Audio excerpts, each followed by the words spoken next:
कहानी की शुरुआत होती है एक छोटे से यात्री विमान से जो अमेरिका की ओर जा रहा होता है। तभी एक यात्री अचानक हैरानी से एयर होस्टेस के पास जाकर पूछता है कि उनकी फ्लाइट का रूट क्यों बदल दिया गया है। इस पर एयर होस्टेस उन्हें बताती है कि खराब मौसम की वजह से पायलट को रूट बदलना पड़ा है और अब विमान अमेजन के ऊपर से उड़ान भरेगा। चूंकि इस फ्लाइट में केवल 8 यात्री सवार थे, इसलिए वे लोग रूट बदलने को लेकर ज्यादा परेशान नहीं होते। लेकिन जैसे ही विमान थोड़ा आगे बढ़ता है, अचानक पूरा प्लेन जोर जोर से हिलने लगता है। पायलट नोटिस करता है कि अचानक उनका जीपीएस सिस्टम काम करना बंद कर चुका है। यहाँ तक कि कंट्रोल पैनल भी पूरी तरह से फेल हो गया है। पायलट तुरंत एटीसी एयर ट्रैफिक कंट्रोल से मदद लेने की कोशिश करता है, लेकिन उसकी ये कोशिश भी नाकाम हो जाती है क्योंकि रेडियो कम्युनिकेशन डिवाइस भी काम नहीं कर रहा था। लेकिन अजीब बात ये थी कि पायलट को पहले से अंदेशा था कि ऐसा कुछ हो सकता है। इसीलिए जब वह विमान को किसी तरह सुरक्षित लैंड कराने की कोशिश कर रहा था, तभी अपने मोबाइल फोन से एक आखिरी वीडियो मैसेज रिकॉर्ड करने लगता है। जिस विमान में कई बड़े बड़े राज छुपे हुए थे,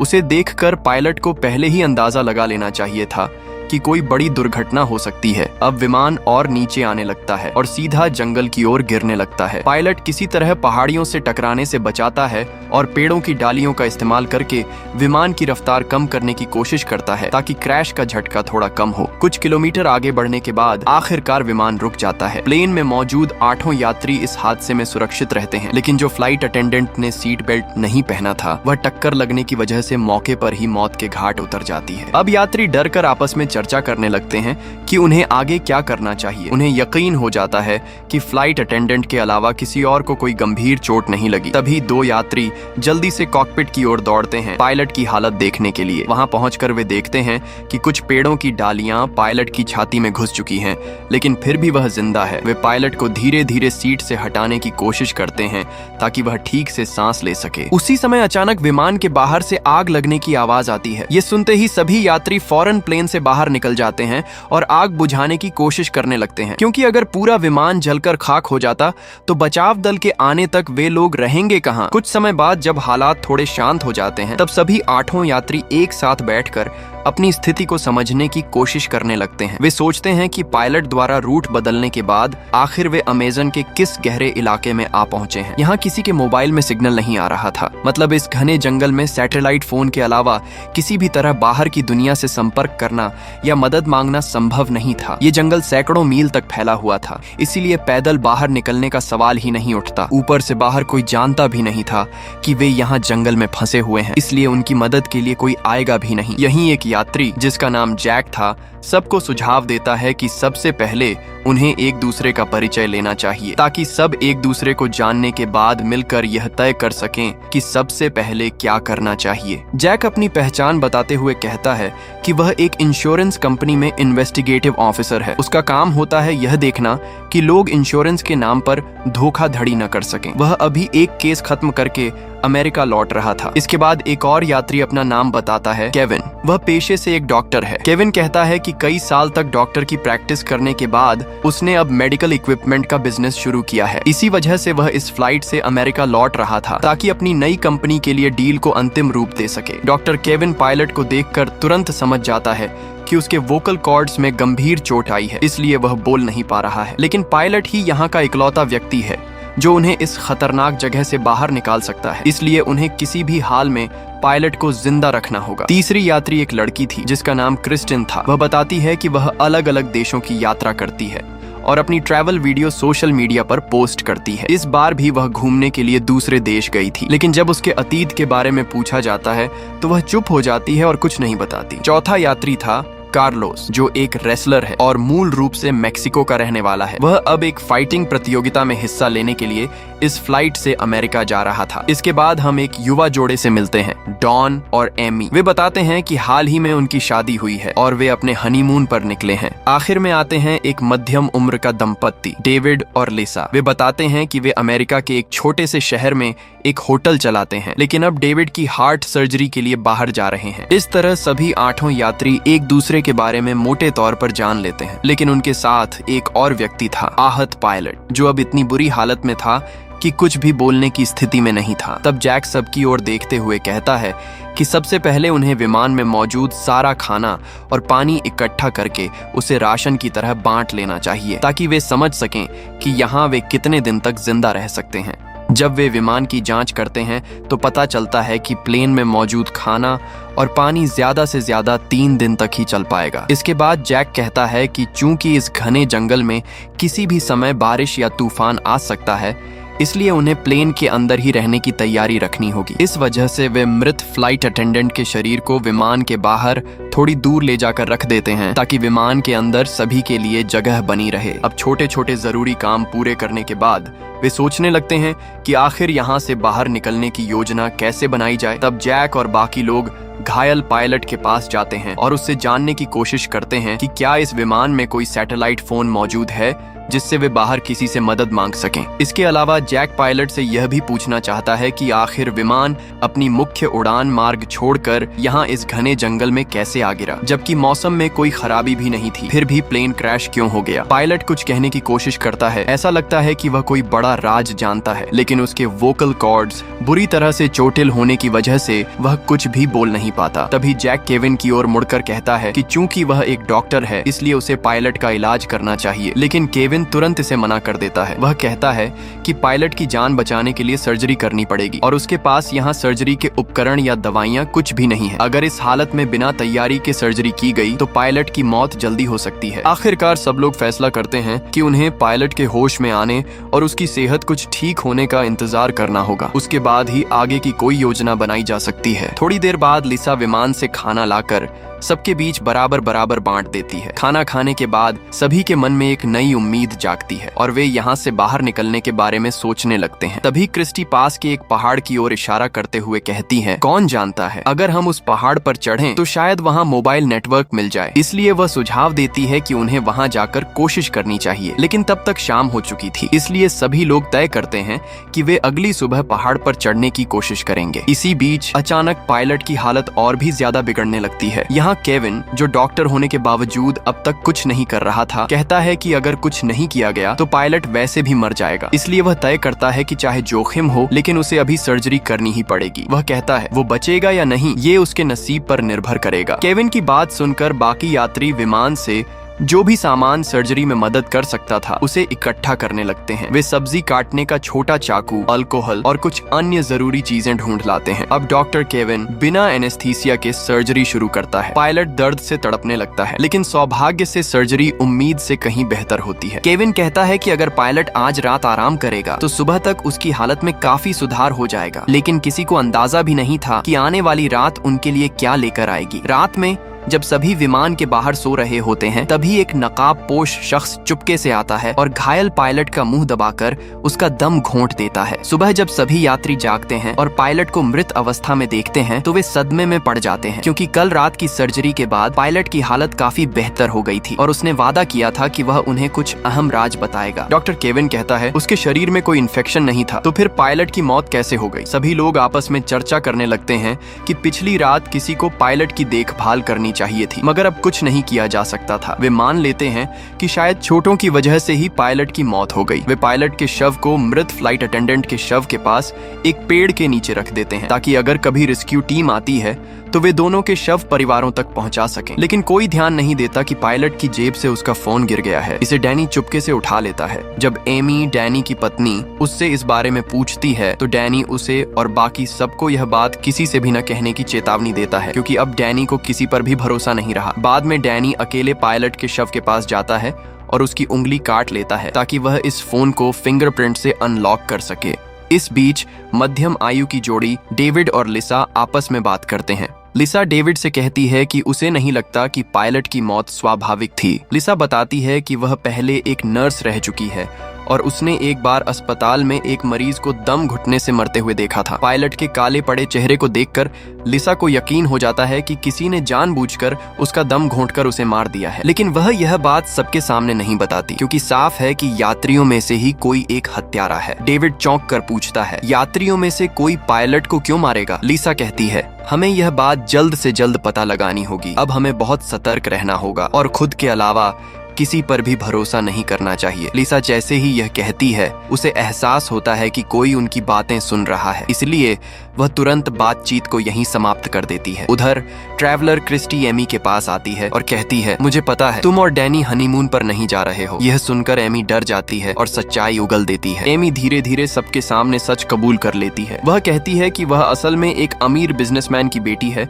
और डैनी उसका ड्राइवर है, लेकिन दोनों एक दूसरे के प्यार में पड़ गए थे। जब उन्हें लगा कि उनके परिवार कभी इस रिश्ते को स्वीकार नहीं करेंगे, तब उन्होंने अपना देश छोड़ने का फैसला किया और फ्लाइट से अमेरिका जा रहे थे। क्रिस्टी यह सुनकर समझ जाती है कि उन्होंने सबसे झूठ बोला था ताकि बाकी यात्री उन पर शक न करें। इसी बीच कार्लोस सबको एक अच्छी खबर देता है। वह बताता है कि उसे प्लेन के मलबे में एक जीपीएस डिवाइस मिला है। अगर वह इस डिवाइस को पास की पहाड़ी की चोटी पर ले जाकर एक्टिवेट कर सके तो उनका सिग्नल बहुत दूर तक जाएगा और वे मदद मंगवा सकेंगे। वह यह भी कहता है कि डिवाइस में थोड़ा बहुत नुकसान हुआ है, लेकिन वह इसे कल तक पूरी तरह ठीक कर देगा। ये सुनकर सबके चेहरे पर राहत की झलक आती है। आखिरकार यहाँ से निकलने की उम्मीद जाग गई थी। कार्लोस बताता है कि उसके पिता पहले इलेक्ट्रीशियन थे और उसने ये सारे काम उन्हीं से सीखे हैं, लेकिन उसका सपना एक फाइटर बनने का था, इसलिए उसने अपने पिता की दुकान छोड़ दी। जैक कहता है कि आज के भीतर कार्लोस डिवाइस को ठीक कर ले, क्योंकि उसके हिसाब से पहाड़ की चोटी तक पहुंचने में आधा दिन लगेगा। सब यह तय करते हैं कि कल सुबह होते ही वे जीपीएस डिवाइस लेकर पहाड़ की चोटी पर चढ़ेंगे। तभी लिसा भागती हुई आती है और घबराई आवाज में बताती है कि उनका खाना चोरी हो गया है। सब लोग हैरान रह जाते हैं। यहाँ फंसे हुए उन्हें सिर्फ एक दिन हुआ था, लेकिन जो खाना 3 दिन चलना चाहिए था वह एक ही दिन में खत्म हो चुका था। जैक और क्रिस्टी जल्दी से प्लेन की तरफ दौड़ते हैं और खोजबीन शुरू करते हैं। क्रिस्टी की जांच पड़ताल देखकर जैक को शक होता है और वह कहता है, तुम आम यात्री नहीं हो, है ना? क्रिस्टी धीरे से मुस्कुराते हुए कहती है, तुमने सही पकड़ा। मैं एक रिपोर्टर हूँ। मैं दुनिया के अलग अलग देशों में जाकर वहाँ के गैंग्स का पर्दाफाश करती हूँ और उन्हें पुलिस के हवाले करवाती हूँ। मैंने अपने बारे में झूठ इसलिए बोला ताकि अगर यात्रियों में कोई अपराधी हो तो वह मुझ पर हमला न करे। अब सब समझ जाते हैं कि यहाँ मौजूद 8 यात्री अपने अपने अतीत को छुपा रहे हैं। चूंकि उनके पास अब खाना और पानी नहीं है, इसीलिए कार्लोस को जीपीएस डिवाइस ठीक करने के लिए छोड़कर बाकी सब जंगल में खाना और पानी की तलाश में निकल पड़ते हैं। रास्ते में उन्हें नीले रंग के मशरूम दिखाई देते हैं। क्रिस्टी तुरंत सबको रोकते हुए कहती है कि ये मशरूम जहरीले हैं, इन्हें खाने से कुछ घंटों में मौत हो सकती है। वह यह भी बताती है कि ऐसे मशरूम आमतौर पर गीली जगहों पर उगते हैं, जिसका मतलब है कि पास में कहीं पानी का स्रोत हो सकता है। थोड़ी दूर चलने पर उन्हें एक तालाब मिलता है, लेकिन उसका पानी साफ नहीं है। क्रिस्टी कहती है कि उन्हें पानी को शुद्ध करने का तरीका ढूंढना होगा ताकि वह पीने लायक बन सके। अचानक पीछे से गोली चलने की आवाज सुनाई देती है। सब लोग चौंक जाते हैं और दौड़ते हुए जाते हैं। वहां पहुंचकर देखते हैं कि डेविड ने अपनी पत्नी लिसा के साथ मिलकर बंदूक से एक बंदर का शिकार किया है। डेविड बताता है कि उन्हें खाने के लिए यह करना पड़ा। तब लिसा कहती है कि उन्होंने अपने पास बंदूक होने की बात इसलिए छुपाई क्योंकि वे किसी को डराना नहीं चाहते थे। उस रात सब लोग डेविड के शिकार किए हुए बंदर का मांस खाकर अपनी भूख मिटाते हैं। एमी अलग बैठी रहती है और कहती है कि वह मांस नहीं खाती, इसलिए उसका हिस्सा डेविड खा लेता है। क्रिस्टी और जैक तालाब का पानी शुद्ध करने का तरीका निकाल लेते हैं, जिससे अब वह पीने के लायक हो जाता है। फिलहाल के लिए उनकी खाने और पानी की समस्या हल हो जाती है। जैक सबको इकट्ठा करके कहता है कि अगर किसी के बैग में डेविड और लिसा जैसी कोई खतरनाक चीज छुपी है तो सबको इसके बारे में पता होना चाहिए। कार्लोस अपना बैग खोलकर दिखाता है कि उसमें सिर्फ उसकी फाइटिंग मास्क है, जो रिंग में उसकी पर्सनैलिटी को दर्शाता है। जैक सबको आश्वासन देता है कि कल जीपीएस डिवाइस एक्टिवेट करके वे मदद मंगवा सकेंगे, इसलिए एक दूसरे से डरने की कोई जरूरत नहीं है। रात के समय जब सब सो रहे होते हैं, तभी डेविड की तबीयत अचानक बिगड़ने लगती है। वह दर्द से तड़पने लगता है। उसी समय दूर कहीं प्लेन के पीछे कोई अज्ञात व्यक्ति छुपकर यह सब देख रहा होता है। वह अपना सैटेलाइट फोन निकालता है, एक लड़की को कॉल करता है और धीमे स्वर में कहता है, हमारी प्लानिंग अब तक बिल्कुल सही चल रही है और अब हमें इसे और तेज करना होगा। इसका मतलब साफ है कि यात्रियों में से किसी एक के पास सैटेलाइट फोन है जो जानबूझकर इसे छुपा रहा है। वह शुरू से सब कुछ प्लान कर रहा है, लेकिन क्यों, यह अभी एक बड़ा रहस्य है। अगली सुबह सब लिसा की चीख सुनकर उठते हैं। डेविड की रात में मौत हो चुकी होती है। डॉक्टर केविन उसकी जांच करता है और बताता है कि डेविड के मुंह से झाग निकल रहा था, यानी उसे फूड पॉइजनिंग हुई है। केविन कहता है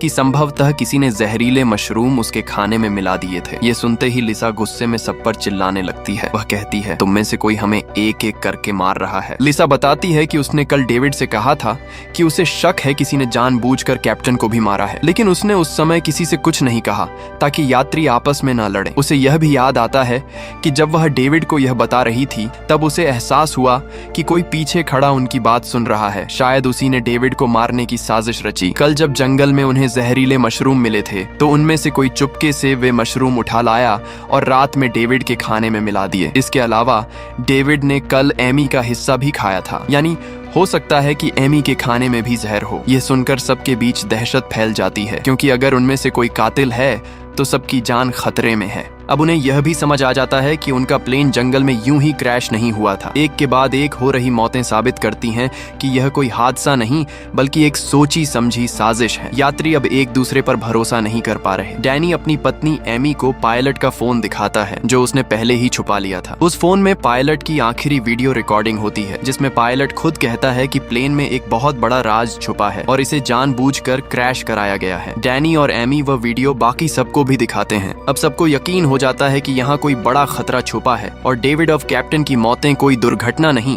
बल्कि योजनाबद्ध हत्या है। कार्लोस बताता है कि उसने आखिरकार जीपीएस डिवाइस को ठीक कर लिया है और अब उन्हें बस पहाड़ की चोटी पर जाना है। लेकिन अब माहौल बदल चुका है। कोई किसी पर भरोसा नहीं कर रहा, क्योंकि असली कातिल उन्हीं में से एक है जो नहीं चाहता कि यह मिशन सफल हो, क्योंकि एक बार जीपीएस डिवाइस एक्टिवेट हो गया तो सब यहाँ से बाहर निकल सकेंगे और शायद यही कोई नहीं चाहता। तब सब लोग चर्चा करने लगते हैं कि पहाड़ की चोटी पर कौन जाएगा और कौन नीचे रहकर कैंप की सुरक्षा करेगा, क्योंकि सबका एक साथ ऊपर जाना संभव नहीं था। जैक कहता है कि वह यहीं कैंप की सुरक्षा के लिए रहेगा, जबकि कार्लोस, डॉक्टर केविन और क्रिस्टी पहाड़ पर चढ़कर जीपीएस डिवाइस इंस्टॉल करेंगे। तीनों डिवाइस लेकर ऊपर चढ़ना शुरू करते हैं। उन्हें पता था कि अगर उनमें से कोई भी कातिल हुआ तो बाकी दो मिलकर उसे संभाल लेंगे। चढ़ाई के दौरान कार्लोस च्यूइंग गम खा रहा होता है। तभी क्रिस्टी उसकी च्यूइंग गम का रैपर देखती है और पहचान लेती है कि यह उसी खाने का पैकेट है जो पहले चोरी हुआ था। इसका मतलब कार्लोस ने ही खाना चुराया था। इसलिए क्रिस्टी को शक होने लगता है कि शायद वही असली कातिल हो सकता है, मगर वह फिलहाल किसी से कुछ नहीं कहती और कार्लोस पर नजर रखती रहती है। जीपीएस डिवाइस कार्लोस के पास होने की वजह से क्रिस्टी को डर था कि अगर उसने डिवाइस खराब कर दिया तो उनका एकमात्र बचाव का रास्ता बंद हो जाएगा। इसलिए वह मौका पाकर डिवाइस अपने पास ले लेती है। तीनों चढ़ाई जारी रखते हैं और आधे दिन की कठिन चढ़ाई के बाद आखिरकार पहाड़ की चोटी पर पहुंच जाते हैं। लेकिन जब वे ऊपर पहुंचने ही वाले थे तभी अचानक क्रिस्टी का पैर फिसल जाता है और वह पहाड़ की किनारे पर लटक जाती है। डिवाइस भी किनारे के पास गिर जाता है। तीनों को पता है कि अगर डिवाइस नीचे गिर गया तो उनके बचने की आखिरी उम्मीद भी खत्म हो जाएगी। अपनी जान की परवाह किए बिना क्रिस्टी पहले डिवाइस पकड़ लेती है, जबकि दूसरी तरफ डॉक्टर केविन और कार्लोस अपनी जान जोखिम में डालकर क्रिस्टी और डिवाइस दोनों को ऊपर खींच लेते हैं। इस घटना के बाद तीनों के बीच आपसी विश्वास मजबूत हो जाता है, क्योंकि अगर उनमें से कोई कातिल होता तो वह आसानी से बाकी दो को नीचे गिराकर मार सकता था, लेकिन इसके बजाय उन्होंने एक दूसरे की जान बचाई। अब कार्लोस जीपीएस डिवाइस इंस्टॉल करना शुरू करता है। डॉक्टर केविन अपना मोबाइल चेक करता है, लेकिन उसमें अब भी कोई सिग्नल नहीं आता। इसका मतलब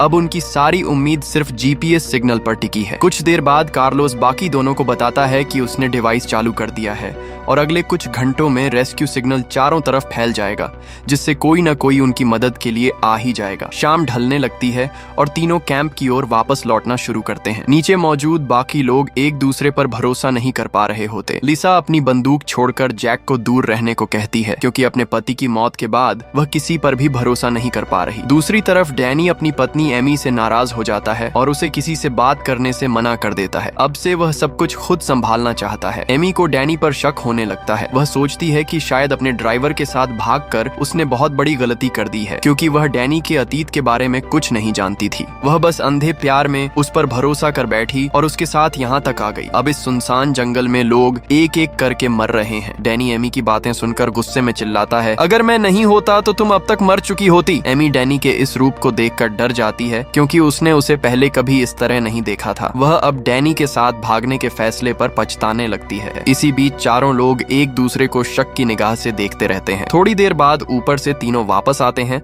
और सबको बताते हैं कि जीपीएस जीपीएस डिवाइस सही से इंस्टॉल हो चुका है। अगर किस्मत अच्छी रही तो कल तक रेस्क्यू टीम जरूर आ जाएगी। अब बचे हुए 7 लोग एक साथ रात का खाना खाते हैं और सोचते हैं कि उन्हें सिर्फ अगले दिन तक जिंदा रहना है। रात ढलने पर सब सो जाते हैं, लेकिन कार्लोस अपनी फाइटिंग प्रैक्टिस शुरू कर देता है क्योंकि वह अपनी प्रतियोगिता के लिए तैयार होना चाहता है। उसने अपने सपनों को पूरा करने के लिए परिवार छोड़ दिया था, इसलिए इस खतरनाक हालात में भी वह अपनी ट्रेनिंग में लगा रहता है। इसी वजह से उसने पहले खाना चुराया था ताकि उसकी डाइट में कोई कमी ना आए। प्रैक्टिस खत्म होने के बाद कार्लोस देखता है कि उसके सामने काले कपड़ों में कोई खड़ा है जिसने उसका ही फाइटिंग मास्क पहना हुआ है। कार्लोस कुछ समझ पाता उससे पहले वह रहस्यमयी व्यक्ति उसे चाकू मारकर हत्या कर देता है। सुबह होने पर बाकी लोग देखते हैं कि कार्लोस गायब है। जैक सबको कहता है कि वे अलग अलग होकर कार्लोस को ढूंढें। तभी डॉक्टर केविन सबको याद दिलाता है कि उन्होंने कल जीपीएस डिवाइस इंस्टॉल किया था, तो अब तक तो रेस्क्यू टीम को आ जाना चाहिए था। किसी को पता नहीं था कि उनके बीच ही कोई है जिसने जीपीएस डिवाइस की वायर काट दी है, जिससे कोई सिग्नल नहीं जा रहा। इस बात से अनजान सब लोग कार्लोस को आसपास खोजने लगते हैं, लेकिन उन्हें वह कहीं नहीं मिलता। तब डॉक्टर केविन कहता है कि उन्हें फिर से डिवाइस चेक करना चाहिए। क्रिस्टी उसके साथ जाने के लिए तैयार हो जाती है क्योंकि अब किसी को अकेले भेजना बहुत जोखिम भरा है। जब दोनों पहाड़ की तरफ बढ़ते हैं तो दूर उन्हें कई सारे पक्षी इकट्ठा दिखते हैं। यह देखकर दोनों समझ जाते हैं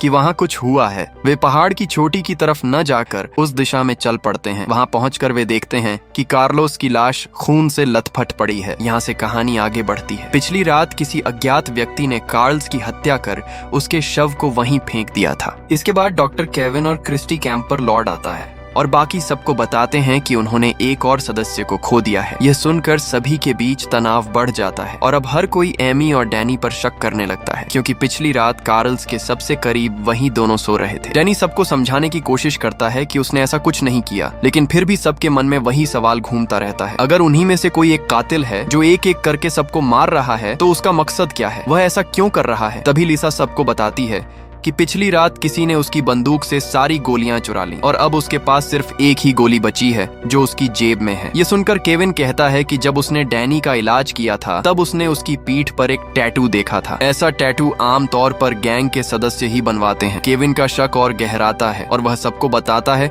कि हो सकता है डैनी किसी गैंग का हिस्सा हो। इसके अलावा एमी भी डैनी के अतीत के बारे में कुछ नहीं जानती, इसलिए सबको शक होने लगता है कि शायद डैनी ही ये सब कर रहा है। लेकिन डैनी अपनी सफाई में बताता है कि यह टैटू उसने अपनी मर्जी से नहीं बनवाया था, बल्कि उसे मजबूरी में बनवाना पड़ा था। उसे झूठे केस में जेल भेजा गया था जहां गैंग के सदस्यों ने उसे जबरन टैटू बनवाने पर मजबूर किया। डैनी कहता है कि जेल से निकलने के बाद उसने अपनी जिंदगी बदलने का फैसला किया और एमी के घर ड्राइवर की नौकरी करने लगा। वहीं काम करते करते वह एमी से प्यार करने लगा। वह अपराधी नहीं है और इस सब में उसका कोई हाथ नहीं है। डैनी एमी से यह भी कबूल करता है कि शुरुआत में वह सिर्फ पैसों के लालच में उसके करीब आया था, लेकिन समय के साथ वह सच में एमी से प्यार करने लगा। अब वह उसे बचाने के लिए कुछ भी करने को तैयार है। तभी शाम होने लगती है और बाहर तेज आंधी तूफान के साथ बारिश शुरू हो जाती है। सब लोग जल्दी जल्दी दौड़कर प्लेन के अंदर आ जाते हैं, लेकिन तभी उन्हें एहसास होता है कि कोई एक उनके बीच है जो सबको एक एक करके मार रहा है। अब सवाल यह है, वह कौन है और आखिर क्यों ऐसा कर रहा है? यहाँ से कहानी और दिलचस्प हो जाती है। तेज बारिश के पानी की वजह से प्लेन की सीलिंग टूट जाती है और वहाँ से कुछ बैग नीचे गिरते हैं। जब जैक सीलिंग को हटाता है तो सबके होश उड़ जाते हैं क्योंकि उसके अंदर कई सफेद पैकेट छुपाए गए होते हैं। सबको तुरंत समझ आ जाता है कि ये ड्रग्स के पैकेट हैं जिन्हें इस प्लेन के जरिए तस्करी के लिए ले जाया जा रहा था। डैनी, जिसने एक समय गैंग के लिए काम किया था, कहता है कि इन ड्रग्स की कीमत करोड़ों में होगी। अब धीरे धीरे सबके सामने सच सामने आने लगता है। एयरलाइन ने आम यात्रियों के नाम पर असल में ड्रग्स की तस्करी की योजना बनाई थी। इसी वजह से इस एयरलाइन की टिकटें बाकी फ्लाइट्स से बहुत सस्ती मिलती थीं। सबको शक होने लगता है कि शायद एयरलाइन की गुप्त जानकारी किसी ने बाहर लीक कर दी, इसलिए उन्होंने जानबूझकर इस प्लेन को जंगल में क्रैश करवाया। अब सबको शक होता है कि उनके बीच जो कातिल है वह शायद इन ड्रग्स पर कब्जा जमाने के लिए ही सबको एक एक करके मार रहा है। लेकिन अभी भी एक बात सबको समझ में नहीं आती, अगर उसका मकसद सिर्फ ड्रग्स पर कब्जा करना है तो बाकी सबको मारने की क्या जरूरत है? तभी सब देखते हैं कि एमी घबराहट में प्लेन से बाहर भाग जाती है। सबको डर होता है कि अगर उस कातिल को पता चल गया कि एमी ने ड्रग्स देख ली हैं, तो वह उसे मार डालेगा। डैनी तुरंत एमी के पीछे पीछे चला जाता है। केविन सबको समझाने की कोशिश करता है कि किसी को भी बाहर नहीं जाना चाहिए, वरना वे भी खतरे में पड़ सकते हैं। बाहर मूसलाधार बारिश हो रही है, तेज हवाएं चल रही हैं और शोर की वजह से कुछ भी सुनाई नहीं दे रहा। लिसा अपनी बंदूक लेकर एमी को ढूंढने निकलती है, लेकिन अचानक पीछे से कोई आकर उस पर चाकू उसे हमला कर देता है। मरने से पहले लिसा कोशिश करती है कि उस हमलावर के चेहरे से कपड़ा हटाकर देख सके कि वह कौन है, लेकिन वह सफल नहीं हो पाती और वहीं मर जाती है। सुबह होती है तो सब लिसा की लाश देखकर गुस्से और डर से पागल हो जाते हैं। कितनी भी कोशिश करने के बावजूद कातिल बार बार किसी न किसी को मार देता है। अब शक का दायरा और बढ़ जाता है और सभी एक दूसरे पर शक करने लगते हैं, लेकिन असली कातिल कौन है इसका कोई सबूत किसी के पास नहीं होता। तभी क्रिस्टी गुस्से में जैक पर बंदूक तान देती है। वह बताती है कि उसने अभी अभी जैक के सामान से लिसा की बंदूक की सारी गोलियां बरामद की हैं, जो पिछली रात चोरी हुई थी। इसका मतलब जैक ही कातिल है। क्रिस्टी एक और सबूत दिखाती है। उसे जैक के बैग से एक सैटेलाइट फोन भी मिला है। ये देखकर क्रिस्टी को पूरा यकीन हो जाता है कि जैक ही सबका कातिल है। जैक सब आरोपों से इनकार करता है। वह मानता है कि उसने लिसा की बंदूक से गोलियां निकाली थी, लेकिन इसका कारण बताता है कि उसे शक था कि लिसा ही कातिल है, इसलिए सबकी सुरक्षा के लिए उसने गोलियां हटा दी। सैटेलाइट फोन के बारे में जैक कहता है कि वह उसका नहीं है। शायद असली कातिल ने उसे फंसाने के लिए यह फोन उसके बैग में रख दिया है। केविन कहता है कि अगर यह फोन काम करता है तो इससे तुरंत मदद के लिए कॉल करना चाहिए, लेकिन क्रिस्टी बताती है कि उसने कोशिश की थी पर फोन में पासवर्ड लगा हुआ है। बिना पासवर्ड के फोन बेकार है। सबको लगता है कि चूंकि फोन जैक के पास मिला इसलिए पासवर्ड वही जानता होगा, लेकिन जैक कहता है कि वह फोन उसका नहीं है और उसे पासवर्ड भी नहीं पता। डैनी गुस्से में आकर जैक पर हमला कर देता है, लेकिन केविन उसे रोकता है। केविन समझाता है कि अगर वे जैक को मार भी दें तब भी फोन का पासवर्ड न जानने तक वे बच नहीं सकते। मजबूरन सब जैक को जिंदा रखने और फिलहाल बांधकर रखने का फैसला करते हैं। अब बाकी 4 लोग यह तय करते हैं कि उन्हें जैक से सच्चाई उगलवानी होगी। नाम निकलता है डॉक्टर केविन का। केविन जैक के पास जाता है और पासवर्ड पूछता है, लेकिन जैक बार बार कहता है कि वह फंसाया गया है। आखिरकार केविन उसे टॉर्चर करना शुरू कर देता है। उधर क्रिस्टी, डैनी और एमी पहाड़ के ऊपर लगे जीपीएस डिवाइस को चेक करने जाते हैं। वहां उन्हें पता चलता है कि किसी ने डिवाइस की वायरिंग काट दी थी, जिसकी वजह से अब तक कोई रेस्क्यू टीम नहीं आ सकी थी। क्रिस्टी डिवाइस को फिर से ठीक करती है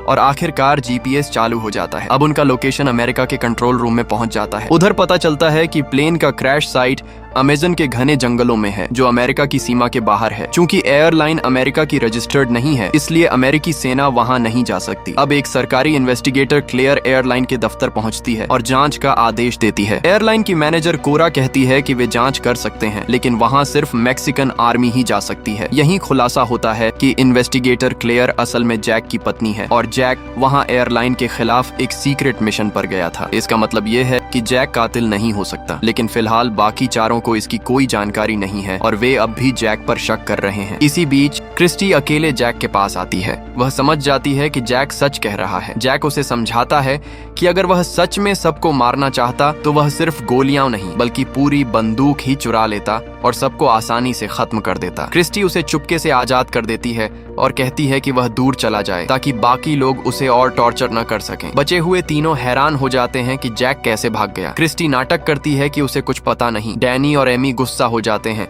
क्योंकि अगर जैक सच में कातिल हुआ तो अब वह आजाद होकर सबको मार सकता है। केविन, जिसने जैक को बहुत टॉर्चर किया था, डर जाता है कि जैक अब बदला लेगा। डैनी एमी को लेकर केविन और क्रिस्टी से अलग हो जाता है क्योंकि अब वह किसी पर भरोसा नहीं कर पा रहा। क्रिस्टी उसे समझाने की कोशिश करती है कि अगर सब अलग हो गए तो असली कातिल का काम और आसान हो जाएगा, लेकिन डैनी कहता है कि वे अब तक साथ थे, फिर भी इतने लोग मारे गए हैं, इसलिए अलग रहना ही सही है। उधर जैक भी कैंप से दूर अपने लिए सुरक्षित जगह तलाशने निकल जाता है। इसी बीच जीपीएस चालू होने के बाद मैक्सिकन आर्मी को लोकेशन मिल जाती है और वे एक हेलीकॉप्टर के साथ अमेज़न के जंगलों की ओर रवाना होते हैं। उधर डैनी और एमी एक जगह बैठे होते हैं जबकि बाकी तीनों अलग अलग दिशा में खोजबीन करते हैं। तभी अचानक गोलियों की आवाज सुनाई देती है। सब दौड़कर वापस कैंप आते हैं और यह देखकर हैरान रह जाते हैं कि डैनी और एमी दोनों को पीछे से गोली मार दी गई है। अब सिर्फ 3 लोग बचे हैं, क्रिस्टी, जैक और केविन। वे तीनों एक दूसरे को शक की निगाहों से देखते हैं क्योंकि उनमें से ही कोई एक असली कातिल है। उधर मैक्सिकन आर्मी भी सिग्नल पाकर अब इस लोकेशन की ओर बढ़ रही है। यहीं पर चौथा एपिसोड खत्म होता है। आगे क्या होगा और कौन है असली कातिल, ये जानने के लिए देखिए पार्ट 2 वीडियो। इसमें बहुत बड़े ट्विस्ट आपका इंतजार कर रहे हैं। अगर आप मिस नहीं करना चाहते तो अभी चैनल को सब्सक्राइब कर लीजिए।